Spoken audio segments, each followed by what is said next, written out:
የምታዩት ቦታ ምድር ላይ ያለ አይመስልም።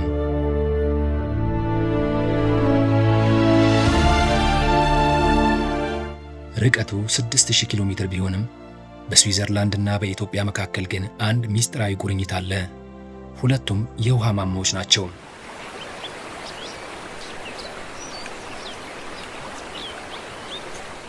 አንዱ ተፈጥሮን ወደ ቢሊዮን ዶላር ቀይሮታል።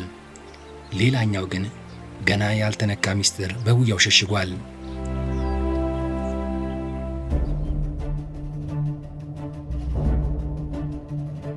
ታሪክና ተፈጥሮ በአንድ ሰንሰለት የታሰሩ ይመስላሉ። አንዱ በአውሮፓ እምብርት፣ ሌላኛው ደግሞ በአፍሪካ ቀንድ። አንዱ በበረዶ ነጭ መጋረጃ ተሸፍኗል፣ ሌላኛው በለምለም አረንጓዴ ምንጣፍ ተውቧል።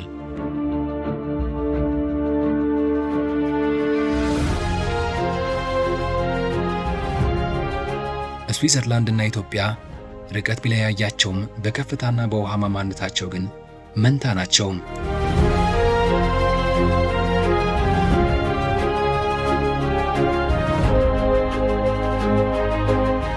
ይህ ጉዞ ተራራን የመውጣት ብቻ ሳይሆን ተፈጥሮን ወደ ሀብት የቀየረችውን ሀገር ሚስጥር የመመርመር ጉዞ ነው።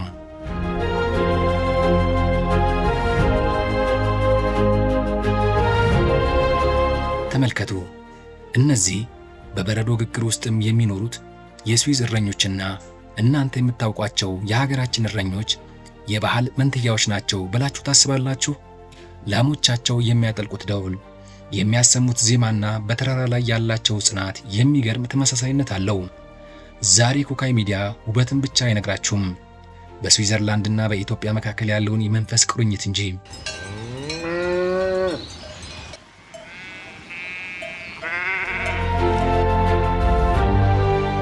በዚህ ዶክመንተሪ ውስጥ የበረዶ ግግርን ተሻግረን ወደ ጥንታዊ መንደሮች እንገባለን። ሰከንድ የማይሰርቁ ሰዎችን የህይወት ፍልስፍና እንቃኛለን።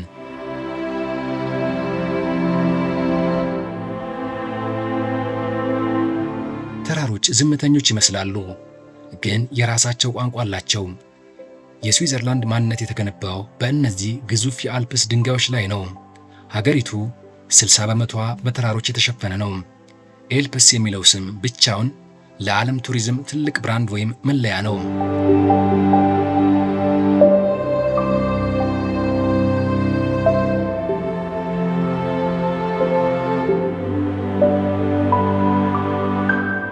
ኢትዮጵያም 70 በመቶ የሚሆነው ክፍሏ ተራራማ ነው። እኛም እንደነሱ የአፍሪካ ጣራ ተብለን ሳለ ለምን ተራሮቻችን የኢኮኖሚያችን ምሰሶ መሆን አቃታቸው?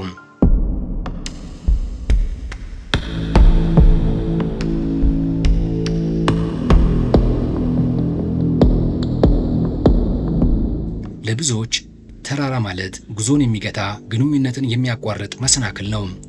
ለስዊዘርላንዳውያን ግን ተራራ እድል ነው። የሰው ልጅ ጥበብና ቴክኖሎጂ ተደምሮ በገደላማ ሸለቆች ውስጥ እንደ ልብ የሚፈሱ ባቡሮችን አንሸራሸሩ።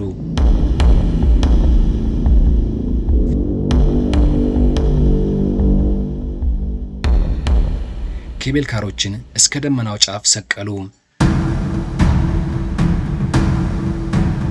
ዛሬ አንድ ቱሪስት ሳይደክም ጫማው ሳይቆሽሽ 4000 ሜትር ከፍታ ላይ ወጥቶ ቡናውን እየጠጣ ተራሮችን ያደንቃል።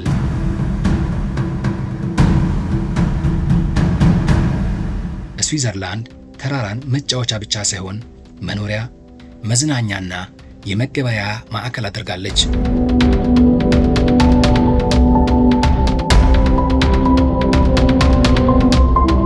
ወደ ሀገራችን ስንመለስ ምስሉ ይቀየራል። የኛ ተራሮች አሁንም ምስጢር ብቻ ሆነው ይኖራሉ።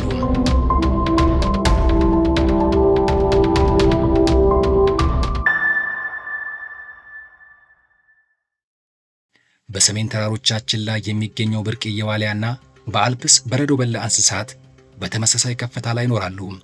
ነገር ግን የስዊዘርላንድ ተራሮች በዓመት በቢሊዮን የሚቆጠር ዶላር ሲያመርቱ፣ የእኛ ተራሮች ግን አሁንም ለጥቂት ጀብደኛ ተጓዦች ብቻ ክፍት እንደሆኑ አሉ።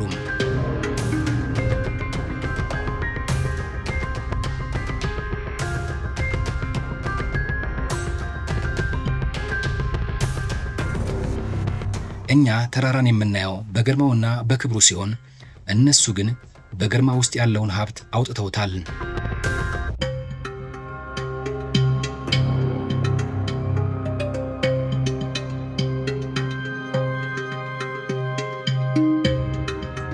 ተራራን ማልማት ተፈጥሮን ማጥፋት አይደለም።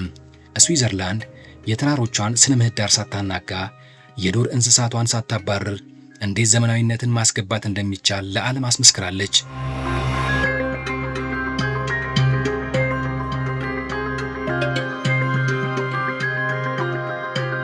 እኛም ከፍታዎቻችንን ከድህነት መውጫ መሰላል ማድረግ እንችላለን። የራስ ዳሽንን ግርማ ከማተር ሆርስ ጥበብ ጋር ካቀላቀል ነው ተራሮቻችን የኩራታችን ብቻ ሳይሆን የእድገታችንን ምንጭ መሆናቸው አይቀሬ ነው።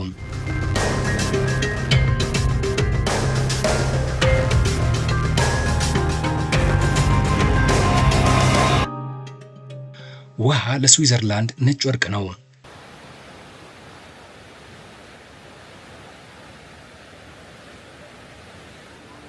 እዚህ ላውተር ብሩነን በሚባለውና ምድራዊ ገነት በሚመስለው ሸለቆ ውስጥ ብቻ 72 ፏፏቴዎች አሉ።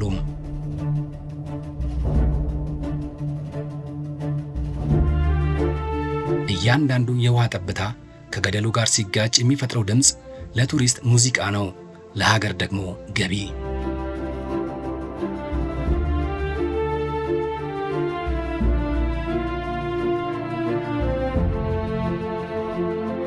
እዚህ ውሃ ዝም ብሎ አይፈስም። በስርዓት ተከቦ በመንገድ ተገናኝቶና በክብር ተይዞ ዓለምን ይጠራል።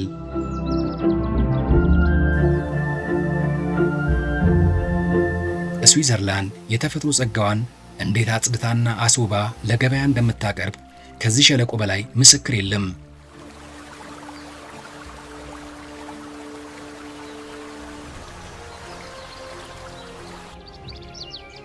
በኢትዮጵያ ጣናና አባይ የሕይወት ምንጭ ናቸው። የእኛ ፏፏቴዎች በኃይላቸውና በግዝፈታቸው ወደር የላቸውም። ነገር ግን አንድ ትልቅ ልዩነት አለ።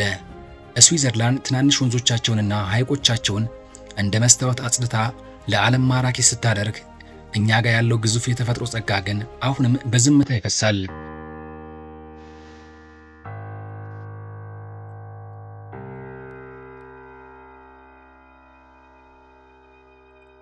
የውሃ ማማነት በክብር መዝገብ ላይ መስፈር ብቻ ሳይሆን ሥራ መሆኑን ስዊዘርላንድ በተግባር አሳይታለች። የእኛን ያልተነካ ጸጋ መቼ ነው ወደ ዘመናዊ ቱሪዝም የምንቀይረው?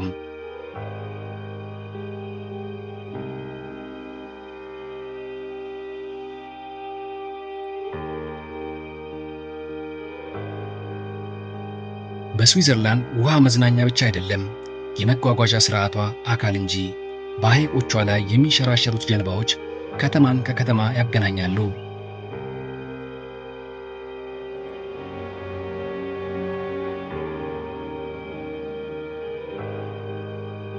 ተመልከቱ፣ ሐይቆቻቸው ንጽህናቸው የሚገርም ነው። አንድም ፕላስቲክ ወይም ቆሻሻ አይታይባቸውም። ይህ የሆነው ሕዝቡ ውሃውን እንደ ሕይወቱ ስለሚንከባከበው ነው።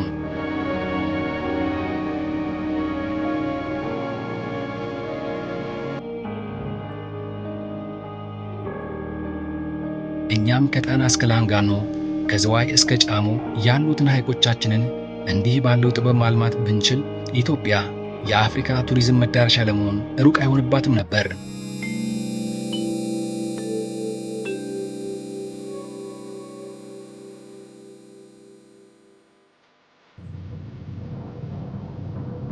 ውሃ ኃይል ነው። ውሃ ጥበብ ነው። ስዊዘርላንድ ከውሃዋ ብርሃን ብቻ ሳይሆን እድገቷንም እየቀዳች ነው። እኛስ የውሃ ማማነታችንን ተጠቅመን የኢትዮጵያን ብርሃን የምናበራው መቼ ይሆን?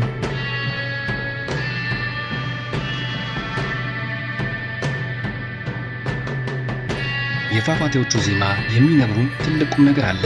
ተፈጥሮን ማክበር ራስን ማክበር እንደሆነ።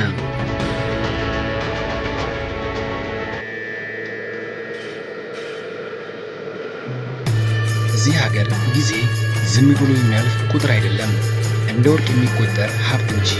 ይህ የጊዜ አጠቃቀም ባህላቸው ዓለምን በሚመራ የኢኮኖሚ ደረጃ ላይ አስቀምጧቸዋል።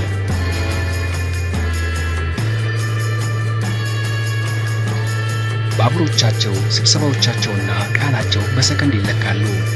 እኛ ጋር ያለው የሀበሻ ቀጠሮ በብዙ ነገር ወደ ኋላ አስቀርቶናል።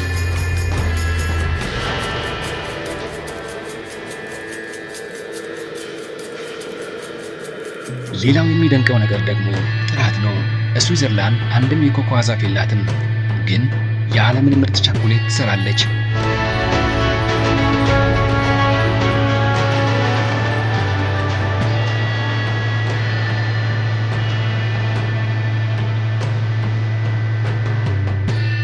ኮኮዋን ከሩቅ አገር አምጥተው በጥበብና በጥራት ቀይረው ለዓለም በውድ ዋጋ ይሸጣሉ።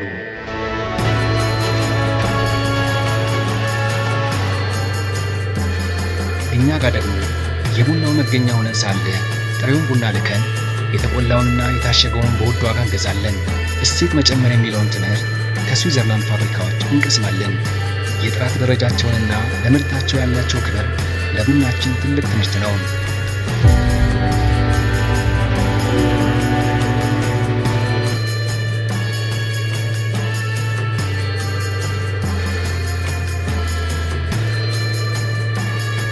የነሱ አይብና የኛ ቆጮ፣ የነሱ የጋራ ማዕድ ፎንዱና የኛ እንጀራ በአንድነት የመብላት እሴቶቻችን ምን ያህል እንደሚቀራረቡ ስታዩ ትገረማላችሁ። ስዊዘርላንዳውያን ልክ እንደኛ ማህበራዊ ህይወት አላቸው። አይባቸውን ከጋራ ማዕድ እየጠቀሱ በደስታ ይበላሉ። ይህ የጋራ መብላት ባህል በሁለቱ ተራራማ ሀገራት መካከል ያለውን የሰው ልጅ ቁርኝት ያሳያል።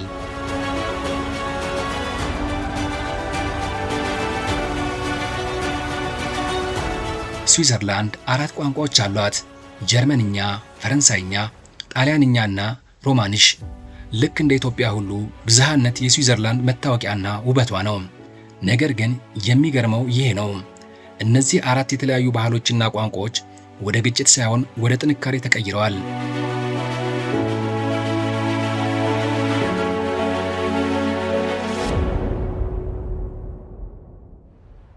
ቋንቋቸው ቢለያይም ጥቅማቸውና ሀገራዊ ዓላማቸው ግን አንድ ነው። ብዝሃነትን እንደ ሸክም ሳይሆን እንደ ትልቅ ጸጋ በመቁጠር ልዩነታቸውን በዲሞክራሲ ማዕድ ላይ አጣጥመውታል። ለዘመናት ዓለም በጦርነት ስትታመስ፣ ስዊዘርላንድ ግን ገለልተኛ በመሆን የሰላም ደሴት ሆና ቆይታለች። በሁለቱ የዓለም ጦርነቶች እንኳ ሳይበገሩ ሰላማቸውን አስከብረዋል።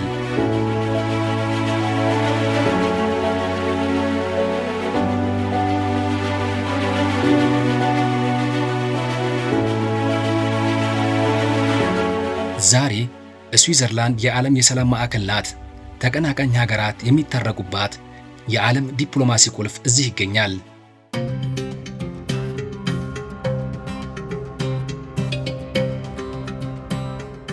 ሰላም ዝም ብሎ የሚመጣ ሳይሆን በጠንካራ ተቋማትና በሕዝብ ስምምነት የሚገነባ መሆኑን ስዊዘርላንድ ለዓለም አስተምራለች።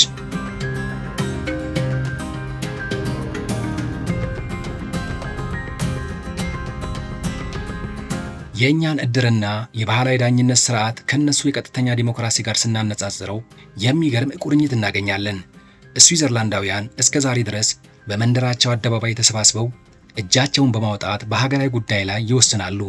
ይህ የጋራ ውሳኔ ባህል እኛም ጋር በባህላዊ ዳኝነት ሥርዓትና በማኅበራዊ ስምምነቶች ውስጥም አለ። ልዩነቱ እነሱ ባህላዊ እሴቶቻቸውን አዘምነው ለዘመናዊ አስተዳደር መጠቀማቸው ነው። እኛም ባህላዊ የሰላም እሴቶቻችንን ካዘመናቸው ብዝሃነታችን የሰላም ምንጭ መሆኑ አይቀሬ ነው።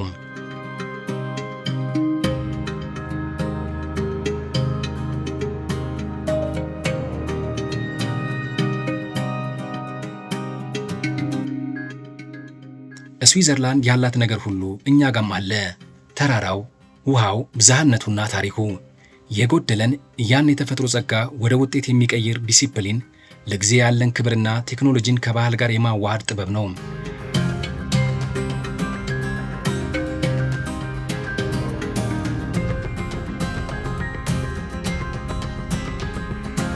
ስዊዘርላንድ ምስክር የሆነችው አንድ እውነት ነው። ሀገር የምትበለጽገው ባላት ሀብት ብቻ ሳይሆን ለሀብቷ ባላት አመለካከት ጭምር ነው።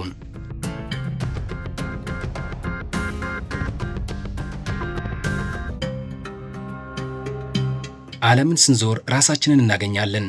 ስዊዘርላንድን ያየንበት አይን ሀገራችንን እንድንጠብቅ፣ ተራሮቻችንን እንድንከባከብና ጊዜያችንን በአግባቡ እንድንጠቀምበት ሊያነሳሳን ይገባል። ይህ ለቀጣይ ትውልድ የምናስተላልፈው አደራ ነው።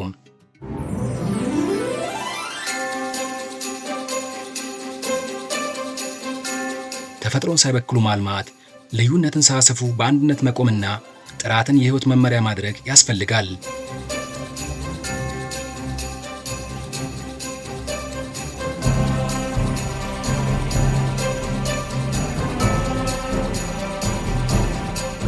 ኩካይ ሚዲያ ከአድማስ ማዶ ያለውን እውነት ወደ ቤታችሁ ማድረሱን፣ የዓለምን ጥበብ ከሀገራችን ጸጋ ጋር እያዛመደ ማሳየቱን ይቀጥላል።